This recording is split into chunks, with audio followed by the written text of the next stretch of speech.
ওই 1 লক্ষ সংবিধান পাঠের একটা আয়োজন করতে চলেছে।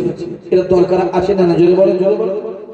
এখানে বোঝা যাবে ওরা যদি গীতা পাঠের জন্য পারমিশন পায়, তাহলে সংবিধান পাঠের জন্য পারমিশন পাওয়ার দরকার আছে না নাই?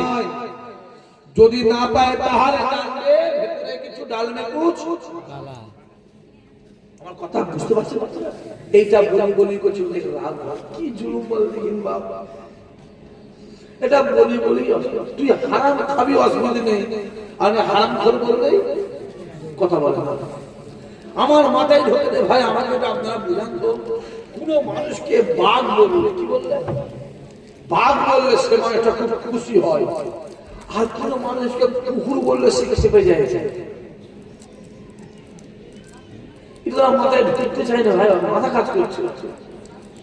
আমি তো দেখেছি অমুক জায়গা থেকে বাঘ এসছে। কি এসছে? জোরে বলো, বাঘ এসছে, বাঘ এসছে।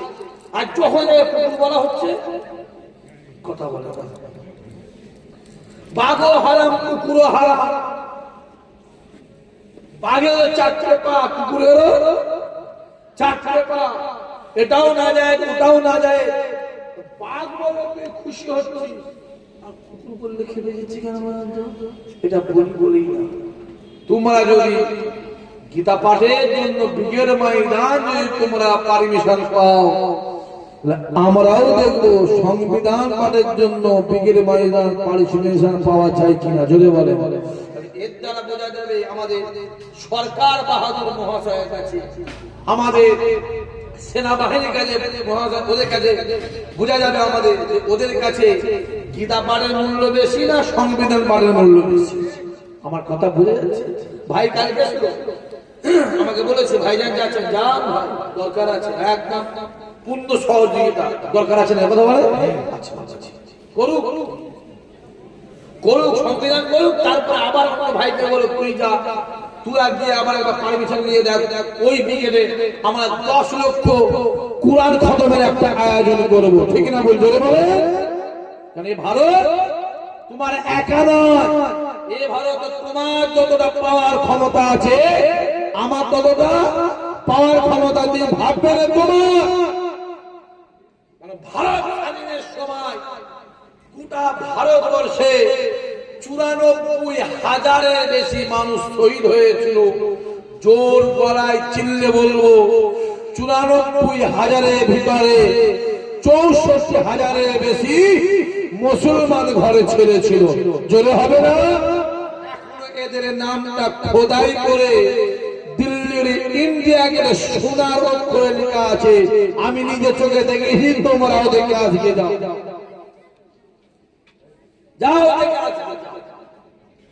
তোমার বেলা সব ঠিক আছে, আর আমার বেলায় জোরে বলে মার খাবো আমরা, বুঝজাম করে তোকে জিতাবো আমরা। কথা বোঝা যাচ্ছে? বুঝজাম করে তোকে জিতাবো আমরা, ফেস্টন মারবো আমরা, প্লাকেট মারবো আমরা, প্যান্ডেল করবো আমরা। জ্যৈষ্ঠ মাসে চেয়ার ভরাবে কে? রোদে চেয়ার ভরাবে কে? মুসলমান চেয়ার ভরাবে। বোম বাঁধবে মুসলমান, বোম ছুড়বে মুসলমান, মারবে মুসলমান, মরবে মুসলমান, আর বিরিয়ানি খাবে তোমরা। আমার কথা বুঝতে পারছেন আপনারা? এই সিস্টেম তো ভালো নয়। আমরা সব বুঝি বাবা, তোমরা ভাববে না আমরা বুঝি না। আমরা বুঝি। তামান্না বোনটাকে বোম দিয়ে মেরে দেওয়া হলো, মনে আছে না? কথা বলো। মেরে দিয়া মেরে মরে গেল। 12 বছরের বোনটা মরে গেল। তাকে একটা গ্রামের কেউ মেম্বার দেখতে গেল। মায়ের কোল খালি হয়ে গেল, তাকে একটা গ্রামের মেম্বার কেউ দেখতে গেল। আর একটা বিজেপির এমপি মার খেয়ে কলিকাতার হসপিটালে ভর্তি হলো। আমাদের মুখ্যমন্ত্রী ফুল দিয়ে গিয়ে তাকে দেখতে যাচ্ছে। মনে আছে না? জোরে বলে। এই কথা বুঝতে পারেন না? তার মানে ভেতরে ভেতরে সব কথা বুঝতে পারেন না? বাবলা কাঁটা দেখেছেন? বাবলা কাঁটা দেখেছেন? সামনে ফাঁকা আর ভেতরে কথা বলে। বাবার কাছে সামনে ফাঁকার ভেতরে চূড়া। আমি তো বলবো বাসি ভাত, তাকে যে পান্তা ভাত বলে, পান্তা ভাত আর গরম ভাত এক না আলাদা? এক জায়গায় ওরাও চাল থেকে পান্তা হচ্ছে, আমার কথা বুঝতে পারছেন? আর এটাও চাল থেকে গরম ভাত হচ্ছে। পানি দিলে পান্তা আর গরম লাগলে গরম ভাত। বিরিয়ানি আর সাদা ভাত এক না আলাদা? একই জিনিস জানবে। বিরিয়ানি শুধু রংটা দিয়ে দিচ্ছে, কালারে বিরিয়ানি হয়ে গেল। আর রং না দিলে সাদা ভাত। তরকারিটা মিশিয়ে দিলে বিরিয়ানি, আর না মিশালে, কথা বুঝতে পারছেন? সব ভেতরে ভেতরে এক। মুসলমান কিভাবে নিধন করব, মুসলমানকে কি করে পেশার করব, মুসলমানকে ছোট করব, গোটা সব জায়গায় মাথায় রেখে দেবে। যতই চেষ্টা করুক ওরা, যত চেষ্টা করো, দিন দিন দিন দিন আমার আল্লাহ মুসলমানদের চোখ খুলে দিচ্ছে। আর খুশির বিষয়, মুসলমান বুঝতে শিখেছে। জোরে হবে না সুবহানাল্লাহ? আগের মতো নেই, এখন মানুষ বুঝতে শিখেছে। সত্যি এটা এরাম হলো, এটা কেন এরাম হলো নেই। আমি কথা ঠিক বলছেন ভুল বলছি? কথা বলেন দেখেন, চোখগুলো খুলে খুলে দেখেন না।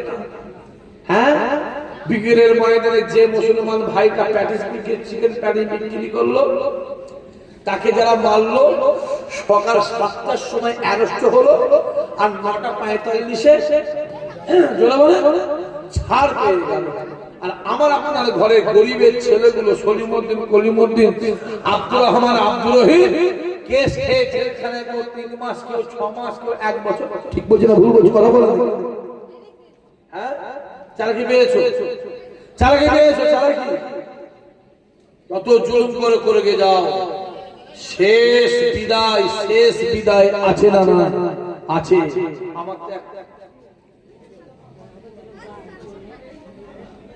আমার তো এক চাচা বলে দিচ্ছে, জানেন না? বলছি চাচা বলে দিয়েছে, কচি শেকড় অনেক দূরে ছিল, সেই শেকড়কে আমরা তুলে দিয়েছি। আর এ শেকড় তো মাটির খানিকটা গেছে, একেও তুলে দিতে পারবে না, পারবে না করে বলে। কারণ এখনো পশ্চিম বাংলা 1.5 কোটি মুসলমান, আল্লাহ শুকর, ফুরফুরা হুজুরদের কথাই চলে। ঠিক বলছি না ভুল বলছি? কথা বলে। বেশি বেশি যা পালিশ করছিস করে গে, যা পালিশ করছিস না, যত টাইট দেবে নাট কেটে যাবে, নাট কেটে যাবে। নাট কেটে গেলে কিন্তু ওই নাটের আর কোনো ব্যালেন্স থাকবে না। মারবে, কাছে মারবে না, দোকানে মারবে না, মানুষের ঘায়ে তুলে দেবে, কোনো ব্যালেন্স থাকবে। নাট কাটার চেষ্টা করে যে ইমামে আজম হুজুরকে জোর করে প্ল্যান করে জেলখানার ভিতরে ঢুকিয়ে দিলে। ইমামে আজম হুজুর আমার জেলখানার ভিতরে গিয়ে 5 ওয়াক্ত নামাজ পড়ে, তাহাজ্জুদ পড়ে, ইশরাক পড়ে, চাশতের নামাজ পড়ে, আবিরের নামাজ পড়ে, তাসবিহ সালাতের নামাজ পড়ে, কুরআন তেলাওয়াত করে, ইশারে নামাজ পড়, ফজরের নামাজ পড়, ইশারে নামাজ পড়, ফজরের নামাজ পড়, আল্লাহ জিকির আজকার মুরাকিবা মুসাহিদা করে। ইমামে আজম জেলখানার ভিতরে বসে বসে আল্লাহ পাকের দরবারে দুআ করে কেঁদে বলে, আল্লাহ আমি যখন জেলখানা হয়ে গেছিলাম, আমি ঠিক মতো নামাজ পড়তে পারি না, ঠিক মতো কোরআন তেলাওয়াত করতে পারি না, ঠিক মতো জিকির আজকার করতে পারি না। ও রব্বুল আলামিন, আল্লাহ পাক এতদিন পরে আমার ইবাদতের জায়গাটা আমার পছন্দ মতো হয়েছে। ঠিক নামাজ কালাম করতে পারতাম, এ মেহমান চলে আসে, ও মেহমান চলে আসে, এ ছাত্র ও ছাত্র চলে আসে, ঠিক মতো নামাজ পড়তে পারে। এতদিন পরে জেলখানা হলে কি হবে? আমার ইবাদতের জায়গাটা জোরে বলে ঠিক মতো হয়েছে। এইখানে বেশ আরামের সাথে আমি ইবাদত করব। আল্লাহ আমার শুকর, আল্লাহর কাছে যান ফুরফুরা জমিনে যান। ওই ফুরফুরা থেকে 1.5 কিলোমিটার দূরে ধনপুতা বলে একটা জঙ্গল ছিল। ওই ধনপুতা জঙ্গলে আপনার আমার পীর ছোট হুজুর রহমাতুল্লাহ আলাইহি, আপনার আমার পীর দাদা হুজুর রহমাতুল্লাহ আলাইহি ওই ধনপুতা জঙ্গলে ইশার নামাজ পড়ে এক পা দুপা করে হেঁটে হেঁটে ওই ধনপুতা জঙ্গলে গিয়ে আপনার আমার পীর দাদা পীর রহমাতুল্লাহ আলাইহি দাঁড়িয়ে দাঁড়িয়ে দাঁড়িয়ে দাঁড়িয়ে ইশা থেকে ফজর পর্যন্ত 24 বছর আল্লাহর জিকির করেছিলেন। কত বছর? দিনে বেলা ঠিক মতন হয় না, আল্লাহ রাতটা বেছে নিলাম তোমার কাছে। রাতটা বেছে ফজরের নামাজ পড়ে হুজুর কিছুক্ষণ জিকির আসে ঘুমোতে, 3 থেকে 3.5 ঘন্টা হুজুর ঘুমোতে। জোরে হবে না সুবহানাল্লাহ? 3 থেকে 3.5 হুজুর আমার দুনিয়া থেকে বিদায় নিয়ে চলে গেলেন। ইন্তেকালের পরে আপনার আমার ছোট হুজুর রহমাতুল্লাহ আলাইহি ইশার নামাজটা পড়ে ইশার নামাজ পড়ে এক পা দুপা করে ওই ধনপুতা জঙ্গলে গিয়ে ইশা থেকে ফজর পর্যন্ত 12 বছর আল্লাহর জিকির করেছিলেন।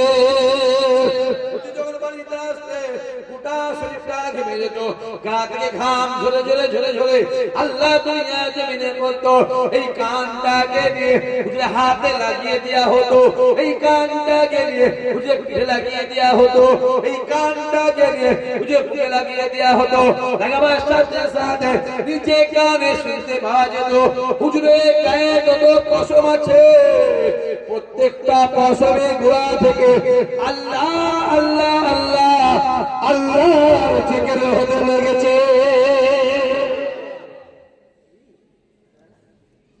আল্লাহর হয়ে যায় দূরে বলে এই যুবক বলতে বলছি আমার ভাই, তোমার উদ্দেশ্য থাকবে আল্লাহ আল্লাহ রাসূলুল্লাহ। দুশমনি করো আল্লাহর জন্য করবে, নবীর জন্য করবে।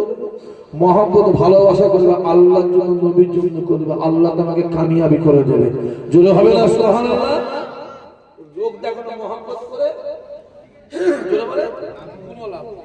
উদ্দেশ্য যাই থাকুক, ভেতর উদ্দেশ্য আল্লাহর রাসূল। লোক কি বলে দেখা দরকার দরকার। ওই জেলখানার ভিতরে ইমাম আযম আমার নামাজ পড়ে, রোজা করে, ওই জেলখানার ভিতরে তাসবিহ তেলাওয়াত করে, তাসবিহ তাহলিল করে দেখতে পাওয়া যায়। ওই জেলখানার ভিতরে কিতাবওয়ালা লিখতে লেগেছে 3.5 থেকে 4,000 কয়েদি ছিল। ইমাম আযম নামাজ পড়ে, ওই কয়েদিগুলো 1টা 2টো 5টা 10টা করতে করতে কিছুদিন পরে দেখতে পাওয়া যায় সবাই মিলে ইমাম আযমের সঙ্গে নামাজ পড়ে, ইমাম আযমের সঙ্গে জিকির আজকার করে, ইমাম আযম কুরআন তেলাওয়াত করে। সমস্ত কয়েদিরা বসে বসে কুরআন তেলাওয়াত করে। ইমাম আযম হুজুর ইসলামের নামাজ, প্রস্তুত নামাজ, আমিনের নামাজ, তাসবিহ সালাতের নামাজ, তাহাজ্জুদের নামাজ পড়ে। ওই কয়েদিগুলো ইমাম আযমের সঙ্গে তারাও নামাজে দাঁড়িয়ে যায়, তারাও নামাজ পড়ে। দেখতে পাওয়া যায় আমার আল্লাহ পাক ইমাম আযম হুজুরের ওসিলায় সমস্ত কয়েদিগুলোকে আমার আল্লাহ হেদায়েত দিয়ে আল্লাহর মাহবুব বান্দার খাতায় নাম লিখে দেয়।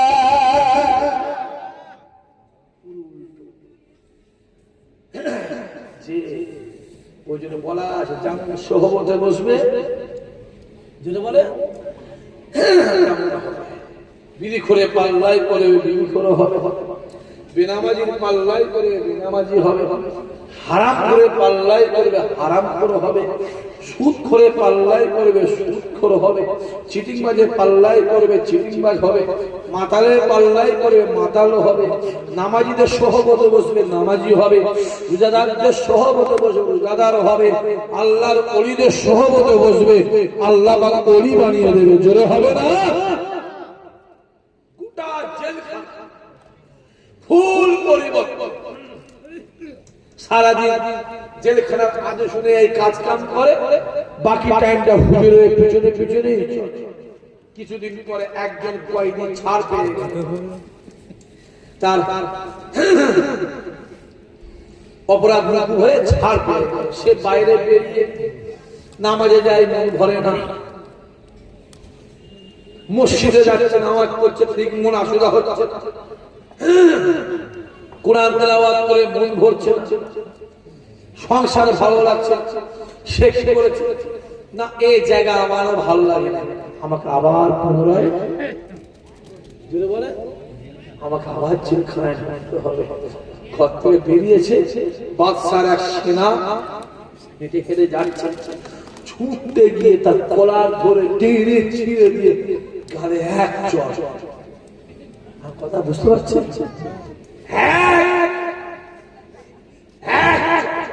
হাতের বন্দি করে আবার জেলখানায় ঢুকিয়ে দিয়েছে। আবার ফজরের নামাজে ইমামে আজম ইমামতি করছে। হুজুর দেখছে তোমার তো ছাড় হয়ে গেছে, তুমি আবার জেলখানায় কি ব্যাপার? তুমি তো মুখ হয়ে গেল, তুমি তো বাইরে গেলে।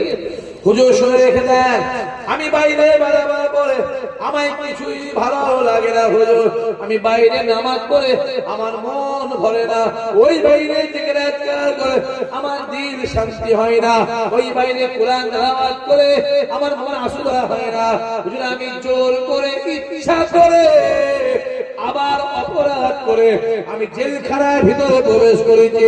হুজুর শুনে রেখে দেন, যতদিন দুনিয়ার জমিনে থাকবো আমি আপনার সাথে চলবো, আমি আপনাকে ছেড়ে কোথাও যাব না।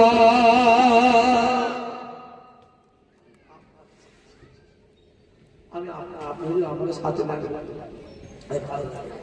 হুজুর নামাজটা পড়ে ফজরের নামাজ পড়িয়ে জিকির আজকার করে ছোট করে কোরআন তেলাওয়াত করে সব বসে আছে। বাবা তুমি কি করেছো বাবা?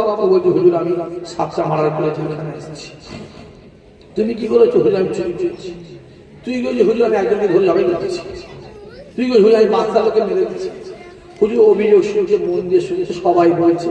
ওর মধ্যে একজন হুজুর আপনি কেন জেলখানে এসেছেন? আমাদের তো আপনি শুনছেন, আপনি জেলখানে গেলেন। ইমাম একদম ঝরঝর ঝরঝর করে কাঁদছে। হুজুর কাঁদছে, হুজুর থাক বলতে হবে, আমরা মনে দুঃখ লেগেছে, ঠিক আছে বাবা আমি জেলখানে আসি না, আমাকে জোর করে জেলখানায় দেওয়া হয়েছে। হুজুর কেন? একটা মহিলা কথা ফুলপুরের একটা ভাই দেখুন আমার আছে, ওই ভাইয়ের একটা মহিলা লিখেছে, জানেন তো আপনারা? কথা বলা জানেন? হুজুরকে বিয়ে করে দিয়েছি। পুজো পুজো পুজো সব লেগেছে, আমি চিট হয়ে শুনেছি। আমার কথা বুঝতে পারছি না কি বলছি? দেখতে মনে কিছু কোন দিন দেখবে ইশাক সিদ্দিকের পাশে একটা মহিলা দিয়ে দিয়েছে, ইশাক সিদ্দিক ওই মহিলার মাঝে হাত দিয়ে আছে, বিশ্বাস করবে? কথা বলেন না, তুমি বিশ্বাস করলো আমার যায় আসে না, না করলো কোনো যায় আসে না। আমি কি কে জানি জোরে বলে আমার আল্লাহ। তুমি ওটা বলো না ওই মোবাইলে কত কমেন্টে গাল দেয়, আমি জানি গাল আর কারা দেয়, কুতা বাড়ি, ওর বাপের নাম কি, ওর ভাই কটা, ওর নাম কি, আমি কম বেশি অনেক ডিটেলস আমার এই মোবাইলে আছে। আমি দেখছি অনেক আছে আইডি করে গাল, আমার কথা বুঝতে পারছি গাল তুই গাল দে না। তুই যদি গাল দিস, তুই যদি আমায় চোর বলিস, আমি কি চোর হয়ে কথা বলে না? তুমি আমাকে বলো না চিটিংবাজ বলো, আমার হয়ে গেছে, আমি চোর কি চিনি? ও হ্যাঁ আচ্ছা দু মাসে বুঝতে পেরেছি, 7:30 তো জামাত। হ্যাঁ হ্যাঁ মাশাআল্লাহ 7:30 বাজে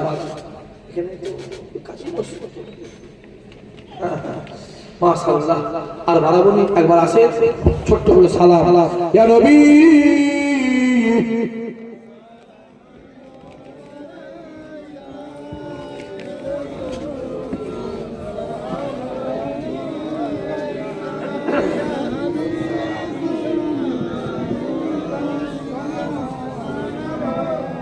মাশাআল্লাহ।